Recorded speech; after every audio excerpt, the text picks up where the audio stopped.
There is one food that nearly every man with properly optimized testosterone consumes regularly, and it has absolutely nothing to do with protein supplements, and everything to do with the single mineral the body cannot synthesize testosterone without. It is zinc, and the food that delivers it in the most bioavailable form of anything that exists is the oyster. It sounds too simple. It sounds like an exaggeration, but by the end of this video, the connection between what is on your plate and what is happening inside your endocrine system is going to make complete sense. First, the mechanism needs to be understood properly. Testosterone is produced by the gonads. The Leydig cells inside the testes receive the signal from the pituitary gland, specifically luteinizing hormone, and convert cholesterol into testosterone through a multi-step enzymatic cascade. Zinc is a direct cofactor in this pathway. Without adequate zinc, the cascade breaks down at the cellular level, and when zinc deficiency becomes severe enough,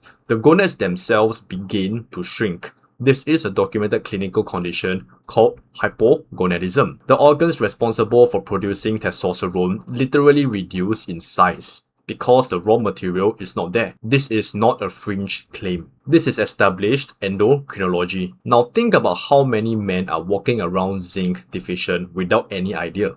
Not severely deficient, just chronically low. Just enough to be suppressing the production pathway every single day without producing any dramatic symptom that gets investigated. Most men are in that range right now. And it goes deeper than just zinc. When the goal is testosterone optimization, the target is not one isolated hormone. The goal is supporting the entire endocrine system, all hormones in the right balance simultaneously. Oysters are arguably the most nutrient-dense food behind liver, not just zinc.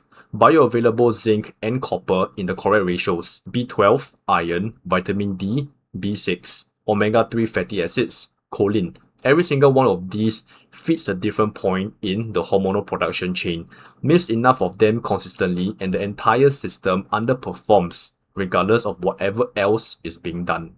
Pacific canned oysters specifically have the lowest microplastic exposure of any oyster source. For anyone concerned about microplastics in shellfish, and that is a legitimate concern, Pacific oysters are the answer. The nutrient density far outweighs the microplastic risk when balanced against what most men's diets are actually delivering. This is not about one food fixing everything. It is about understanding that the endocrine system is a network and most men are missing multiple links in the network simultaneously. And here's the important part. Low testosterone from nutritional deficiency is not a genetic fate. It is not permanent. It is not something that requires pharmaceutical intervention in most cases. The body responds to correct nutritional input at any age. The production pathway can be supported. The deficiencies can be corrected. The hormonal environment can be rebuilt. This applies to men in their 20s who feel flat. Men in their 30s who notice the energy dropping. Men in their 40s who have been told their levels are just within normal range but feel nothing like it. The ceiling of what natural testosterone production can reach is far higher than most men ever get to because the foundation was never properly laid. So here is the first key solution and the most actionable starting point. Oysters 2 to 3 times per week. Canned Pacific oysters if fresh is not accessible. That single addition covers zinc, copper, B12, omega-3, choline, and vitamin D in one meal. No supplement stack replicates that nutrient profile with the same bioavailability. Alongside oysters, the dietary framework that consistently supports testosterone across the research literature looks like this. Eggs every day, the yolk specifically. The yolk contains cholesterol, choline, fat-soluble vitamins, and the raw material from which the body synthesizes its steroid hormones. Discarding the yolk removes the entire hormonal point of the egg. Red meat 3 to 4 times per week. Iron, zinc, B12, creatine, and saturated fat. All in a form the body absorbs efficiently. Red meat delivers what the testosterone production pathway actually needs, in the ratios it can use. Butter and quality animal fats daily. Testosterone is built through the cholesterol pathway. A diet that avoids cholesterol-rich foods is a diet that removes the raw material for testosterone production. This is the dietary advice that has quietly suppressed millions of men's hormonal output for decades. Think of it this way. Imagine trying to build a house but removing the bricks. That is what a low-fat, low-cholesterol diet does to the hormonal system. The pathway exists. The machinery is there. The raw material is not. Okay, before getting into what is actively blocking testosterone, which is the part most men have never been told about, if you want this as a complete structured system covering food, supplementation, training, sleep, and traditional Chinese medicine protocols in one place, that is exactly what One Man Mastery is built around. It is the only community combining Eastern and Western testosterone science together. The link is in the description. Now, here is the part that changes everything. Here is what makes this so frustrating for so many men. They are doing things that are directly nullifying every hormonal effort they make without knowing it. Statins are the first. Statins block cholesterol synthesis. Testosterone is made from cholesterol. A man on a statin who is also trying to boost testosterone is fighting his own medication at the biochemical level. This is not a fringe concern. This is a direct pharmacological interaction that deserves a conversation with a doctor before any hormonal protocol is built. Soy is a second. Soy contains phytoestrogens, compounds that bind to estrogen receptors in the body. The research on moderate soy consumption in humans show the effect is less dramatic than often claimed. But regular daily soy consumption, particularly in processed forms, adds estrogenic signaling that works in the opposite direction from testosterone optimization. Grains are the third, and this one surprises most people. Grains contain phytic acid. Phytic acid directly blocks zinc absorption in the gut. A man eating grains as his dietary staple while trying to optimize zinc levels is neutralizing a significant portion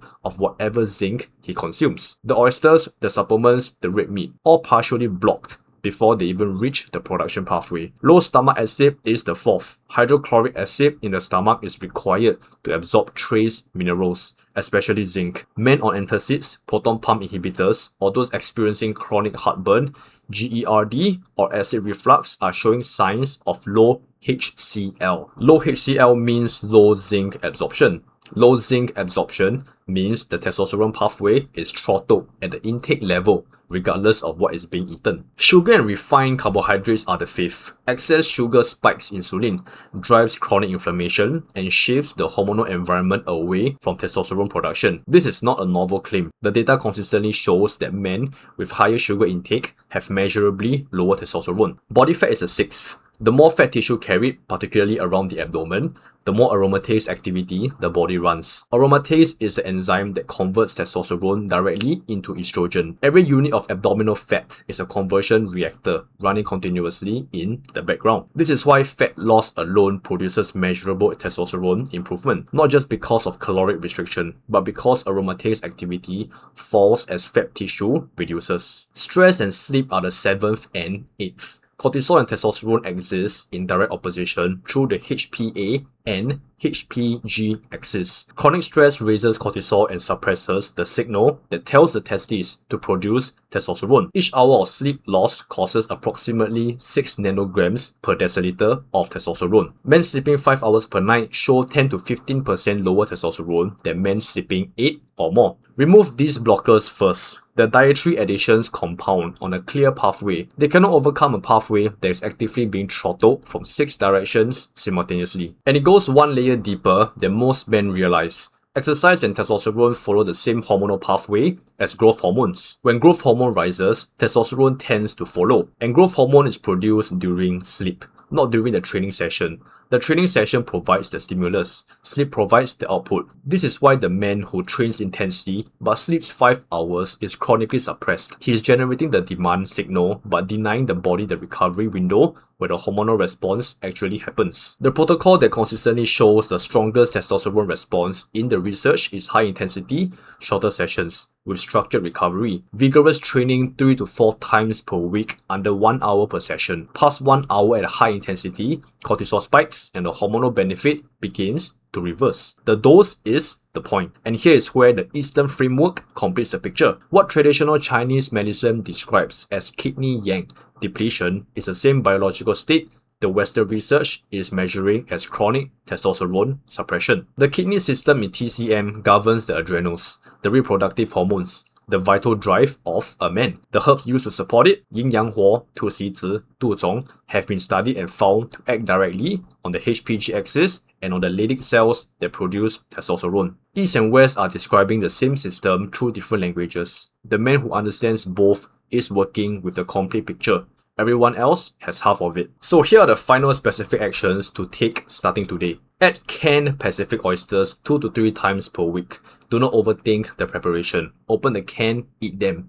The nutrient profile does the work. Eat 2 to 3 whole eggs every morning, yolk included, every time. Remove grains as your daily staple, not because carbohydrates are bad, because the phytic acid is blocking the zinc that your testosterone pathway depends on. Cut caffeine 8 hours before sleep. Caffeine reduces deep sleep quality even when it does not prevent falling asleep. Deep sleep is where testosterone is produced. Get your testosterone, SHBG, free testosterone, estradiol, LH, and FSH tested. Total testosterone alone does not give you the full picture.